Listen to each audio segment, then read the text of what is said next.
Hello, class.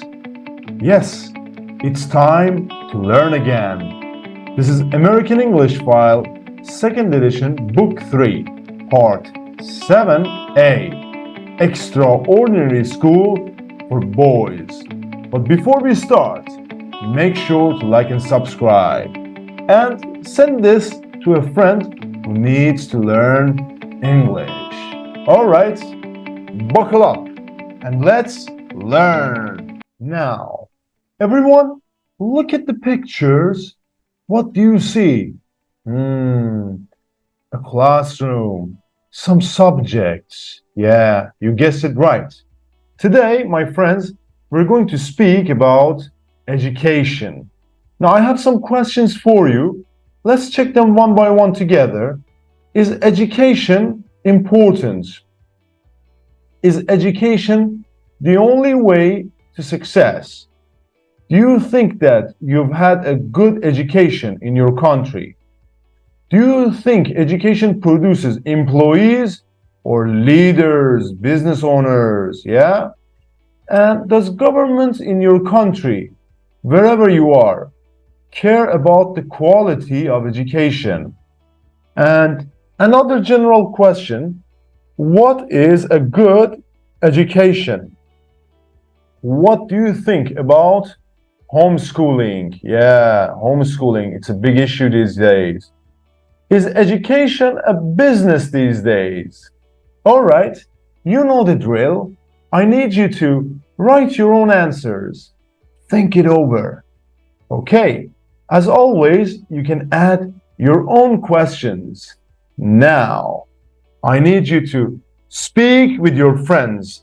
Compare your answers, exchange your ideas, add to each other. This is your turn, my friends. Well done. That was a very good discussion. Now, everybody, I have a mini quiz for you. You have 2 minutes. Answer as many questions as possible from 1 to 8. And of course, as always, you can use Google to help you. Take your time. I want to test you.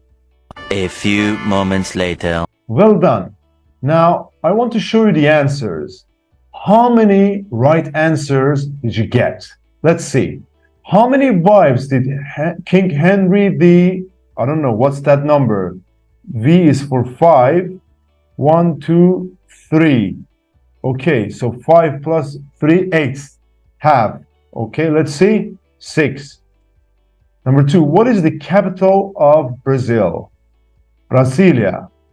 Number 3, who wrote The Great Gatsby? Okay, it was Scott Fitzgerald. Number 4, how many megabytes are there in a gigabyte? 1024. Number 5, who developed the theory of relativity? Of course, Albert Einstein. What is 5 multiplied by 18 divided by 4? It's 22 and a half. Number 7, how many legs does an insect have? 6. And what is water made of? Hydrogen and oxygen. It's H2O. Great. Now, I need you to match these questions with these school subjects. All right? For example, we have biology, chemistry, geography. Match them. Listen and match. 4.2. 1. History. 2. Geography. 3. Literature. 4. Information technology. 5. Physics. 6. Math. 7. Biology. 8. Chemistry. All right, very nice. Now, I have one question for you. Which subject was your favorite in your school days? Well done. So far, so good. Now, everyone, complete the text about the US with words from the list. For example, in the US, many children start their education between the ages of 2 and 4 in preschool. So, preschool is crossed out.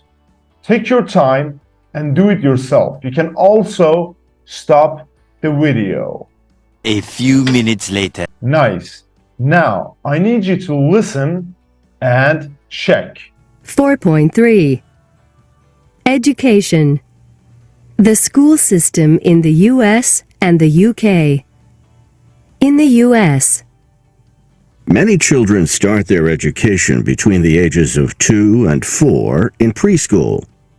Once a child turns 5, he or she enters the U.S. school system, which is divided into 3 levels: elementary school, middle school, sometimes called junior high school, and high school. In almost all schools at these levels, children are divided by age groups into grades. The youngest children begin in kindergarten, followed by first grade, and continue until 12th grade, the final year of high school. The school year is divided into 2 semesters.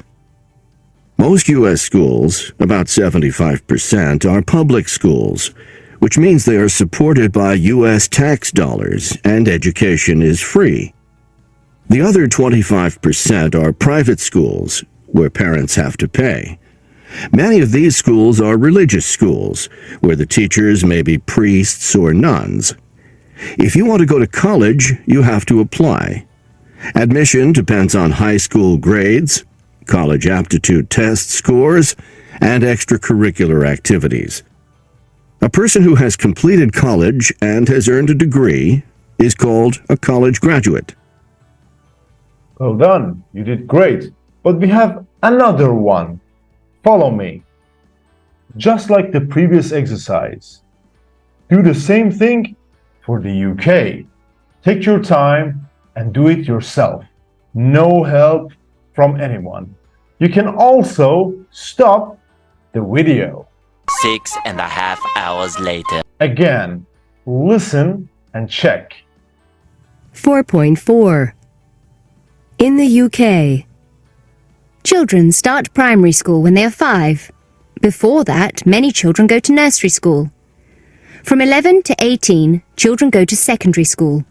Some children go to boarding schools, where they study, eat, and sleep. School children are usually called pupils, not students, which only refers to people who are at university. And the person who is in charge of a school is called the head teacher. The school year is divided into 3 terms. Higher education is often called university. All right, very good. But again, we're not done yet.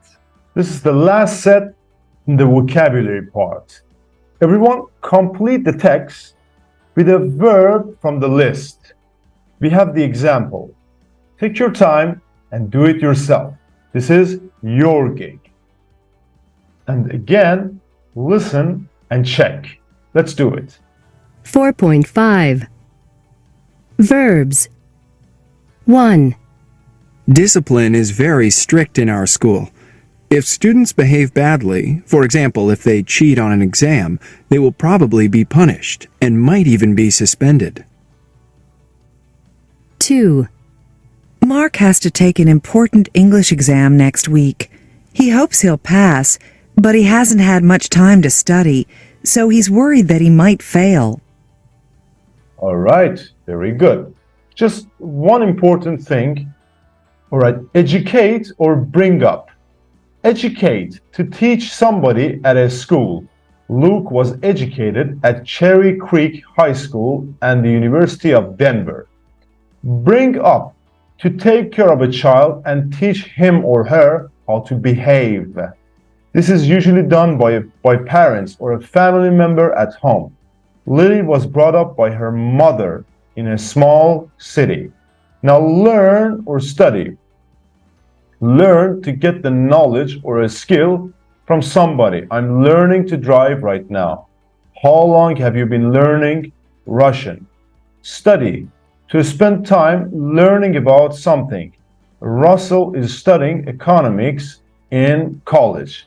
And that's all there is to it for their difference. pronunciation and speaking. Everybody, first, the letter U. The letter U is usually pronounced U, like usually, or like lunch, and sometimes U, like true, or like put. All right? I need you to put the words in the right column. For example, boot, up, bull, you, right? Take your time and do it yourself. No rush. You can also stop the video. Now, listen and check, as always. 4.6 Boot, rude, rules, student, true, up, lunch, none, study, subject, bull, full, put, you, future, music, uniform, university. All right, there's an interesting question here. Why do we say a university but an umbrella? Yeah, because this one is different. It's a vowel, right? So it all depends on how we pronounce it. Now, I need you to listen and write 4 sentences. Okay, let's do it. 4.7 1. What subjects did you study in high school? 2. Do students at your school wear uniforms? 3. Most students have lunch in the cafeteria. 4. I usually get good grades on my music exams. Okay, now you can listen multiple times until you get all of them right. These are the answers. Okay? Compare your answers. Very nice. Let's continue. Okay, it's time to speak. Your education. Okay? For example, you can say, what kind of a school did you go to? Or do you go to? Or do you like it? Or did you like it? Okay? So first, write the sentences. If you're a student now, you use do, of course. But if you were a student in the past, did. For example, how many students are there in each class? Or were there in each class, if it's in the past? Or, for example, how much homework do you usually have? Or did you usually have? All right? So first, make your sentences and your questions ready. Very good. Now, I need you to interview your partner. Take your time. Speak to your partner. Exchange your ideas. Talk about now or talk about the past. It's your turn. All the way to part 3. Listening. Everybody, this is a big one. So make sure that you take a little break. Very good. Now, first, look at the photos above. What can you see? All right. Some teacher in a class. All right. It's some boys. Oh, yeah. Only boys. All right. So Gareth Malone's Extraordinary School for Boys. All right. Read about this man, of course, Gareth Malone. And tell me, in your country, are boys usually behind girls in reading and writing? Okay, this is your gig. Take your time and read it. 12 seconds later. Okay, let's read it together. Gareth Malone first made his name on TV as a choir master in The Choir, a series in which he brought together all kinds of different people who had never sung before and turned them into accomplished singers. Last April, Gareth took on what was maybe an even bigger challenge. He became an elementary school teacher for a quarter. His mission was to teach a group of 11-year-old boys from a mixed elementary school. Many of the boys weren't doing very well at school, and like many other boys, they were a long way behind the girls in reading and writing. The result is Gareth Malone's Extraordinary School for Boys, a 3-part TV series. Okay, let's check it out. Listen to part 1 of a radio program about the experiment and answer the questions. We have 3 questions. Let's do it. 4.8 Part 1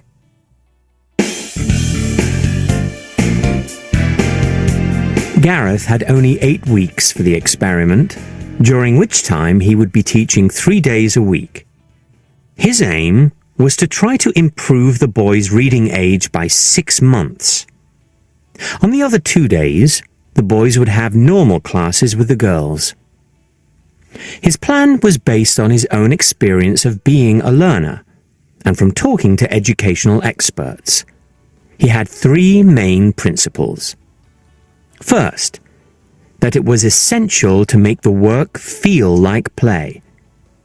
"If I can do that, the boys will learn," said Gareth. The second principle was competition. Gareth says, "Boys absolutely love competition. It has gone out of fashion in many schools, but I think it's really important. Boys have to learn to lose and to fail and to come back from that. If you've never done that until you go for your first job interview and don't get the job, then you've got a problem." The third thing Gareth thought was important was to allow boys to take risks. All kinds of risks. Not just physical risks like climbing trees, but doing things like acting in front of other people. Doing things that are a little scary, but that are very motivating if you manage to do them. Okay, very good. Check your answers with your friends. All right, the first question, how long did Gareth have to teach the boys? 8 weeks. What was his aim? His aim was to improve the boys' reading age by 6 months. And the last question, what 3 things did he believe were important? Well, to make the work feel like play, competition, and to allow the boys to take risks. Well done. Now, everybody listen to part 2, okay? And complete the chart. Again, this is your gig. Let's do it. 4.9 Part 2 When Gareth started, he made some changes to the way the children were learning. The boys spent a lot of time outside, and they had PE, physical education, every day before regular classes began. They even made their own outdoor classroom. Gareth also tried to involve the boys' parents as much as possible in their education, and he visited them at their homes on several occasions. Gareth set up 3 major activities for the boys to help improve their language skills. The first activity was a school debating competition against the girls. The topic that the children had to debate was computer games should be banned.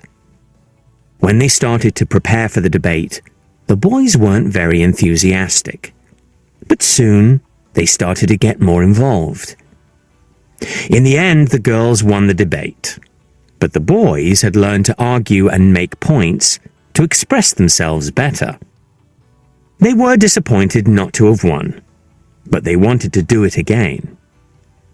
Next, Gareth organized a Reading World Cup, where the boys had to read in teams. Some of the boys couldn't read very well, but they all got very excited about the World Cup and became much more enthusiastic readers. There was a prize for the winners, and this really motivated the boys.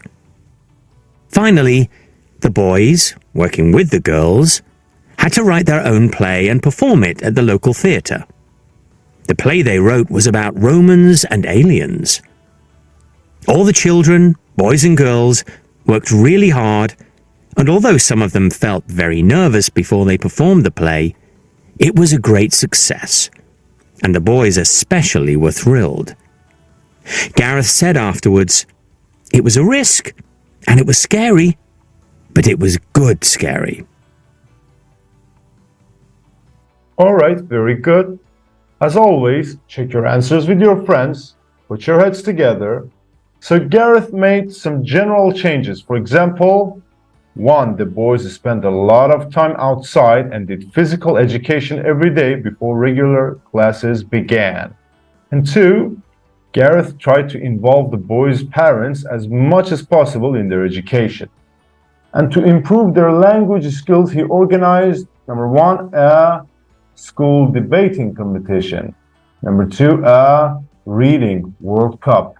And 3, a play that the boys and girls had to both write and perform. Very good. So far, so good. Now, listen again and tell me how successful were the 3 activities. All right, again, it's your turn. 4.9. Part 2.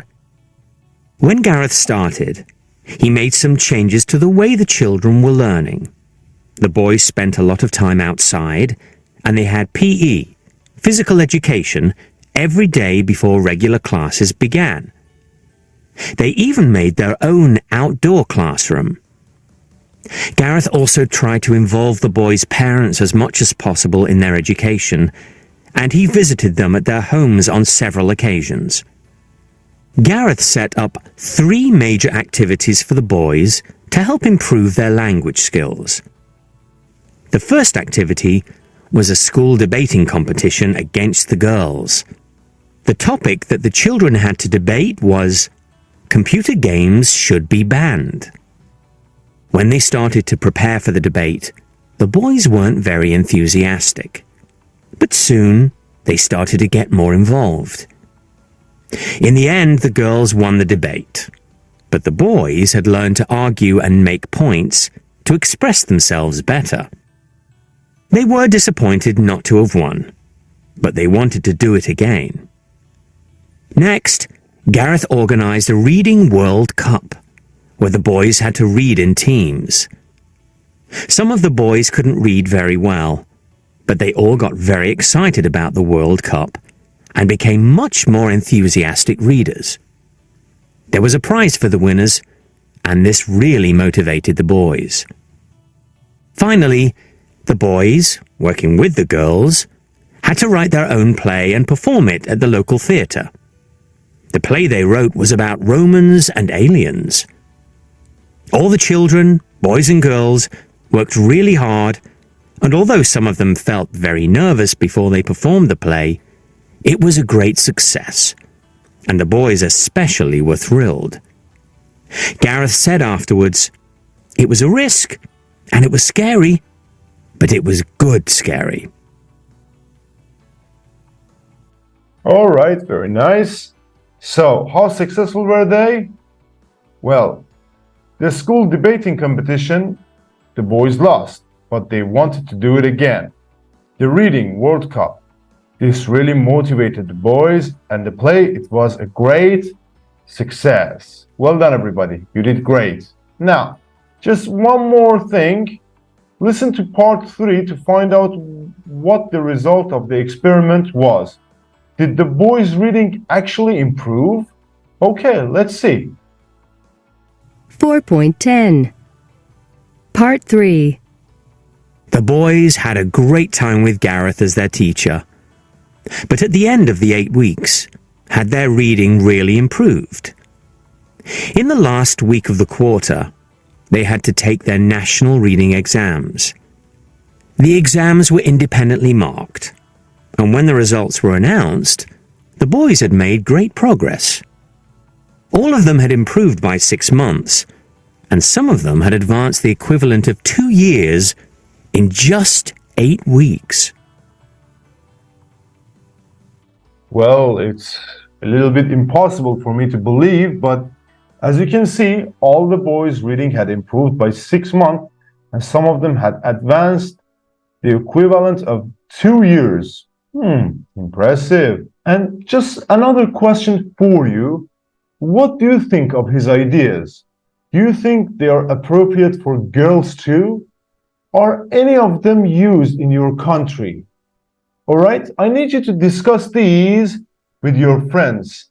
And I can say, as a teacher, seeing this, it was really educational for me.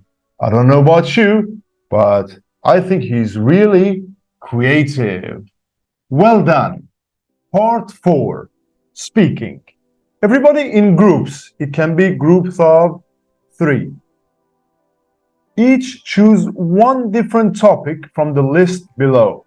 Decide if you agree or disagree and write down at least 3 reasons. Okay? Now these are the topics.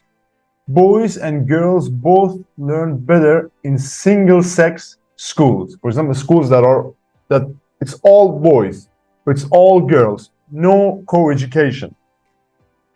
Schools should let children wear whatever they want at school. Cooking and housework should be taught at school. The schools don't teach children the important things they need to know to be an adult. Physical education should be optional. School summer vacations should be shorter. Children spend too much time at school on math and IT and not enough on things like music, art, and drama. And private schools are usually better than public schools. Okay, you know the drill. Now, when you want to debate, when you want to discuss your ideas, especially organizing your ideas, it's like this. The topic I've chosen is this.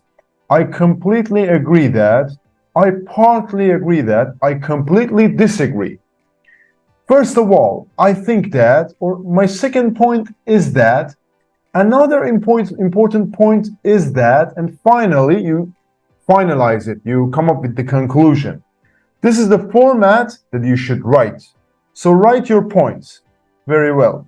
Now, I need you to explain to the rest of your group what you think about your topic. All right? Take your time. Exchange your ideas.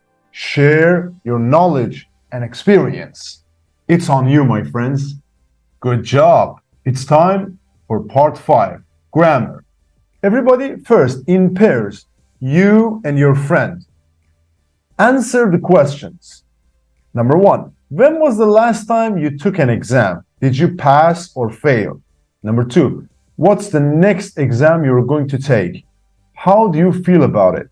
Number 3, how do you usually feel before you take an exam? Number 4, what do you usually do the night before an exam?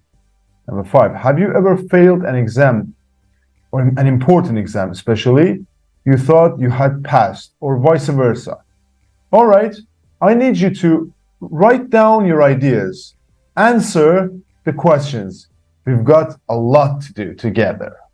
Very well. Now, you're going to listen to Olivia and Woo Sung, who are waiting for their exam scores, and answer the questions. Okay, very nice. First, we're going to listen to Olivia. Let's go. 4.11. What test did you take? I just took the main parts of the SAT, the Scholastic Aptitude Test, the critical reading, math, and writing parts. Do you think you did well? I'm pretty sure I did okay, but I'm worried about what scores I'll get. Why? Because I want to be a doctor, and I want to get into a pre-med program at one of the big universities, like maybe the University of California. They probably won't admit me unless I get a 2100 or higher. Do you think you'll get them? I don't know. I think I did okay, but I'm a little worried about math. When will you get your results? They'll go online next week. Believe me, as soon as they're online, I'll look up my scores. And how will you celebrate if you get high scores? I don't want to plan any celebrations until I get the results. What will you do if you don't get the scores you need? I don't want to think about it. If I don't get into a good college, my parents will kill me. No, I'm joking. I suppose I could apply to some schools that don't require such high scores. Well, good luck. Thanks. All right, very good. Now, let's see. All right. So as for fun, she is sure she has passed, but she is worried about her scores.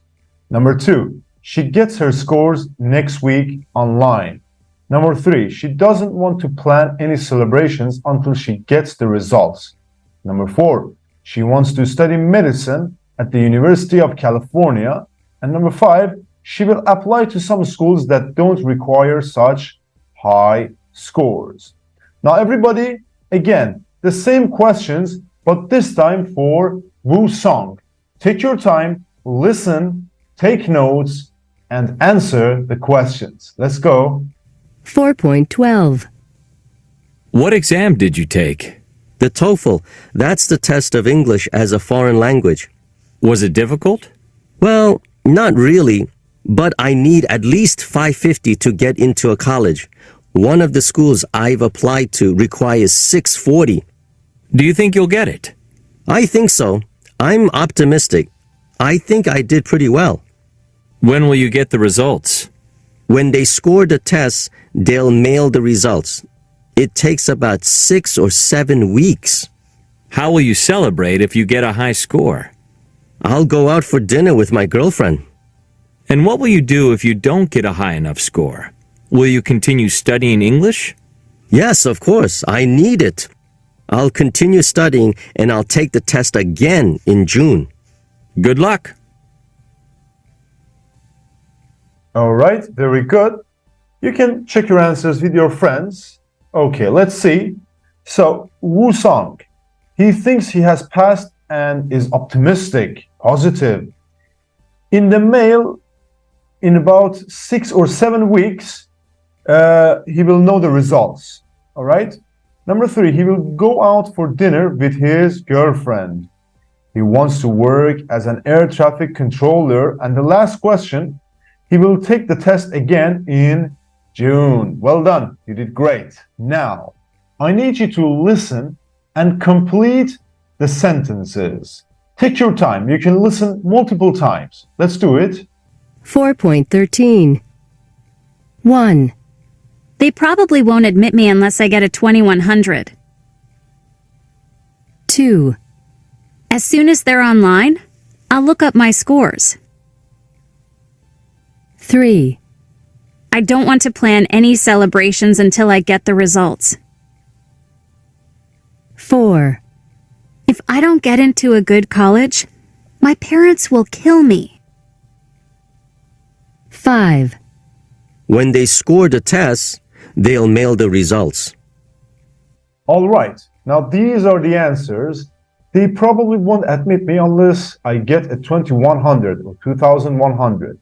Number 2, as soon as they are online, I'll look up my scores. Number 3, I don't want to plan any celebrations until I get the results.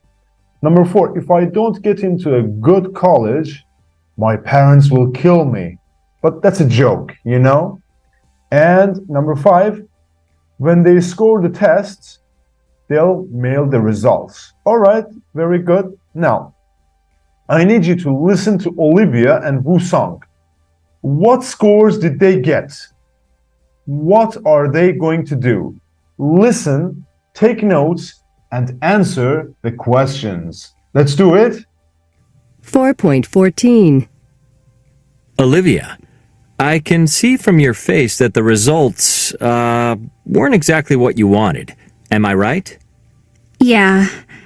I got a 700 on critical reading, but only 620 on math. So what are you going to do now? Well, my reading score was pretty good, so I'm going to wait and see if one of the universities I want will still accept me. If not, I'll try to find other schools that will take me. Were your parents angry? No, they've been really nice about it. They know how disappointed I am. Besides, it's not like my scores were really bad. Well, Woo Sung, how did you do? I got a 650. I'm really happy. It's even better than I expected. So have you booked the restaurant? Yes. Well, my girlfriend has.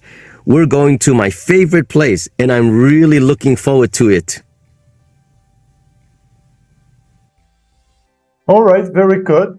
Check your notes. All right, let's check it out. Olivia got a 700 on critical reading and 620 or 620 on math. She is going to wait and see if one of the universities will accept her. If not, she'll try to find other schools that will take her. Woo-sung got a 650 or 650.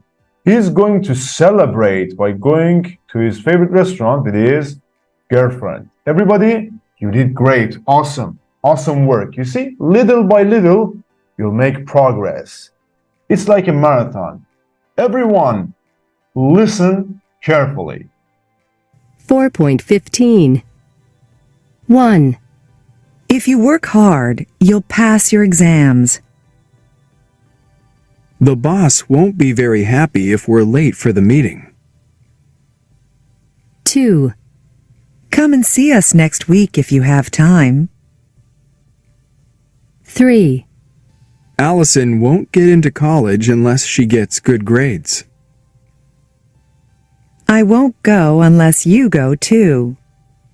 All right, very good. Now, everybody, these are called first conditional. You don't need to be fussy about grammar. This is first conditional, this is clause. No, I just want you to use them right.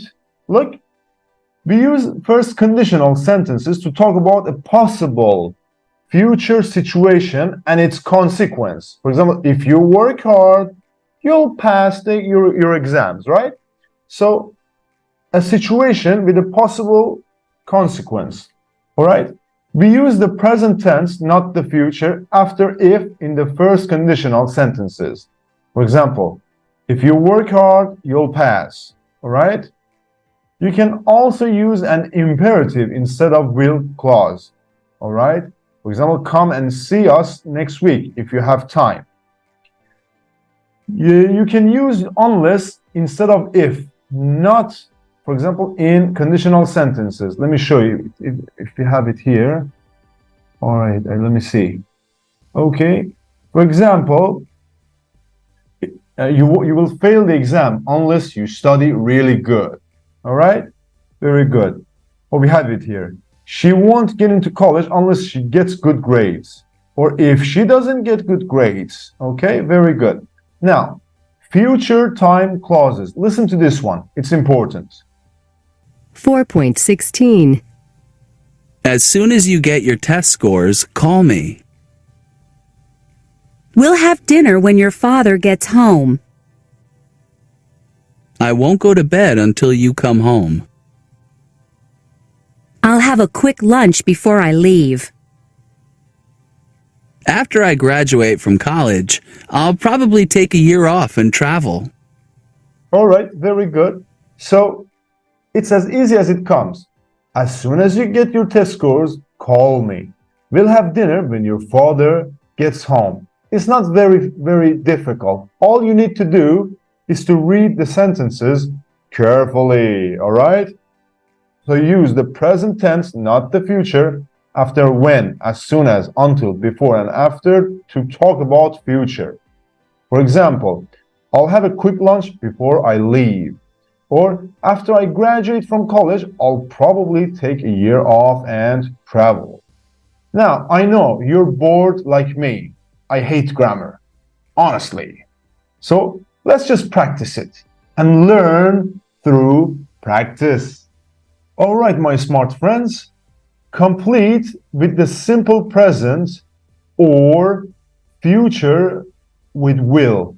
For example, this is the example. If I fail my math class, I'll take it again next semester. In the next part, circle the correct word or expression. Look at the example. I won't go to college if I don't get good grades. As always, I need you to stop the video, take your time, and do it yourself. No help from anyone. All right, very good. Now, if you're ready, let's check it together. Number 1, that girl will get into trouble if she doesn't wear her uniform. Number 2, if you hand in your homework late, the teacher won't grade it. Number 3, Don't write anything unless you are sure of the answer. Number 4, Gary will be suspended if his behavior doesn't improve. Number 5, they'll be late for school unless they hurry. Number 6, ask me if you don't know what to do. Yeah, that's the drill. Just read as many sentences as possible. Number 7, Johnny will be punished if he shouts at the teacher again. Number 8, my sister will graduate from college this year if she passes all her exams. Number 9, I won't go out tonight unless I finish my homework quickly. And the last one, call me if you need some help with your project. Well done, you did great. But we're not done. Part B. Number 1, don't turn over the exam until the teacher tells you to. Number 2, please check that the water's not too hot before the kid gets into the bathtub. Number 3, your parents will be really happy when they hear your good news. Number 4, I'll look for a job in September after I come back from vacation.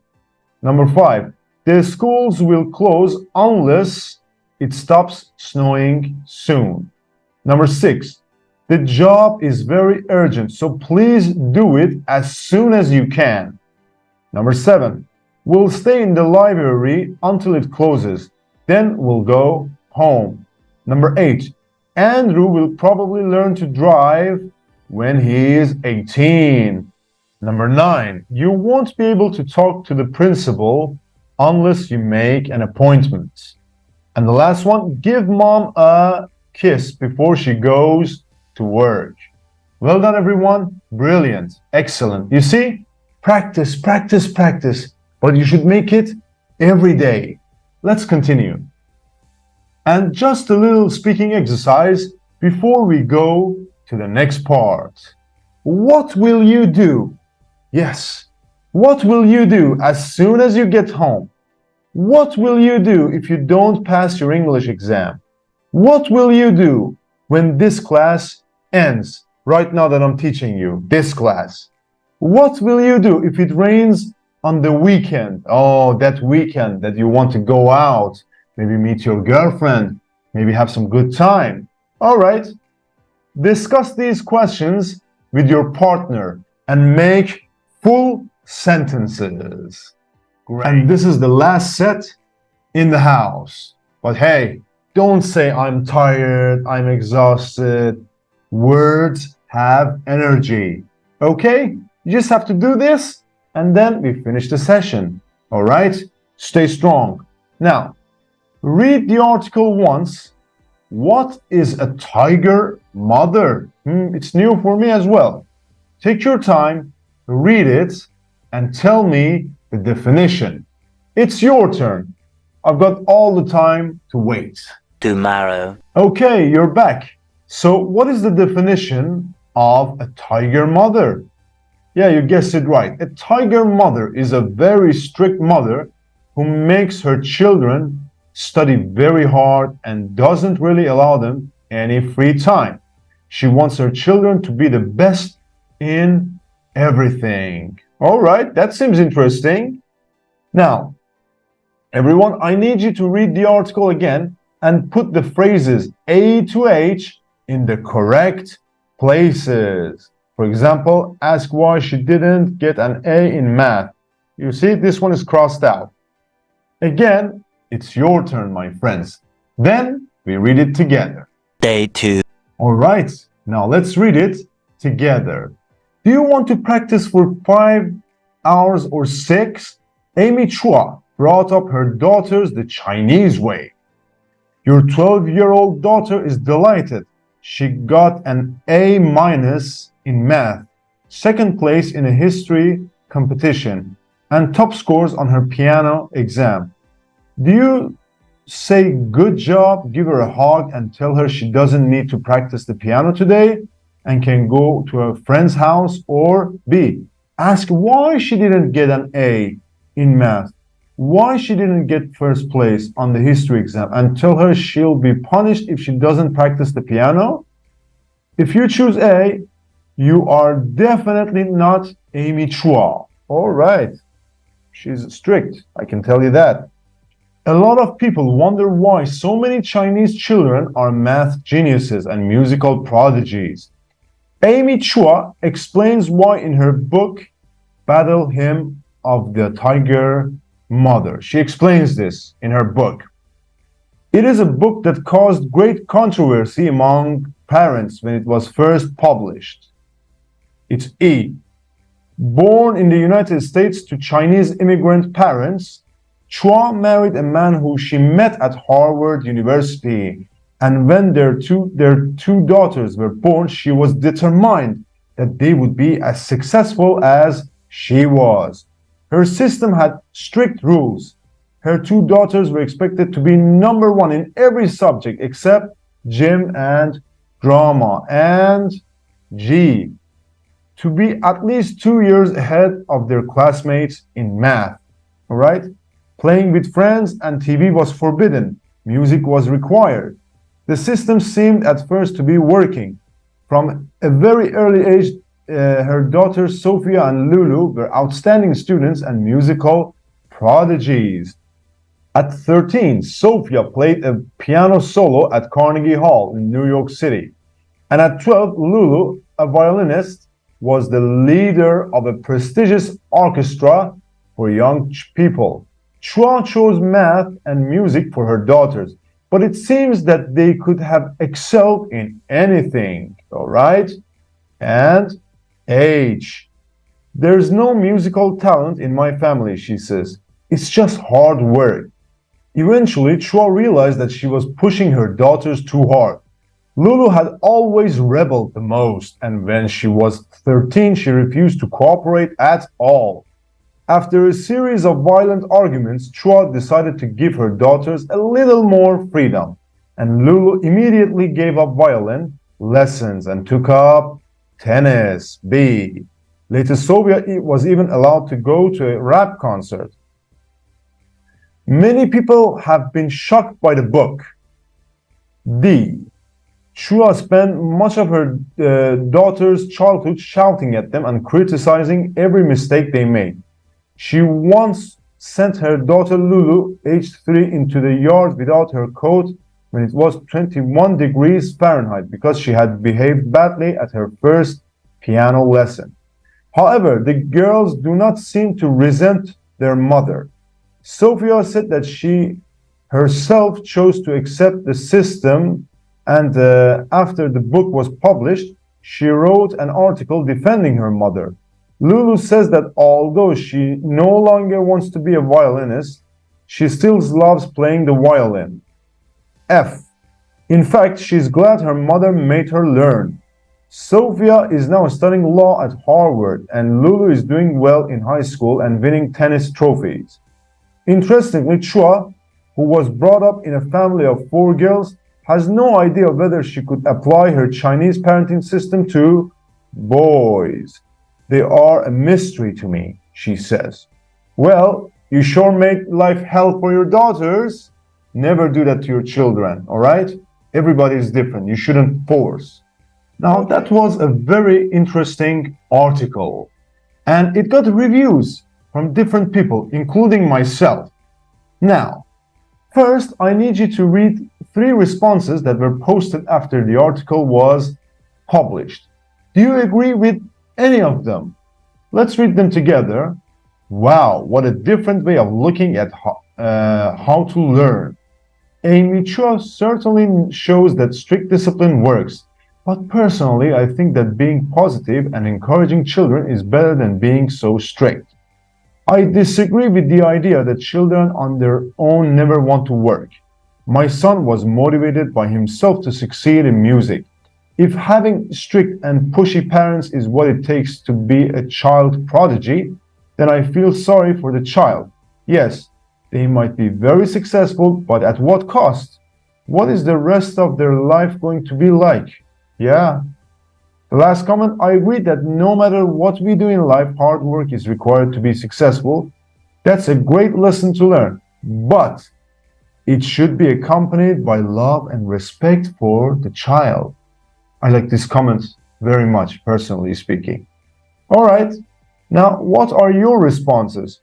Talk to a partner, all right? Cover these questions. But before we do, look, make and let.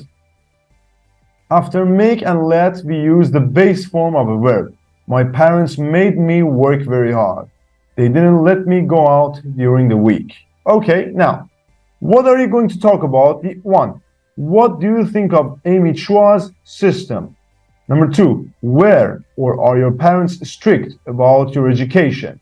Number three, did they or do they, if you're still studying, help you with your homework, make you study a certain number of hours every day, punish you if you didn't or don't pass exams, let you go out with your friends during the week, let you choose your extra activities, make you do extra activities that you didn't or don't really want to do? All right, take your time, discuss these points with your friends, exchange your ideas and experiences. And one more thing, if you ever become a parent, become a good one.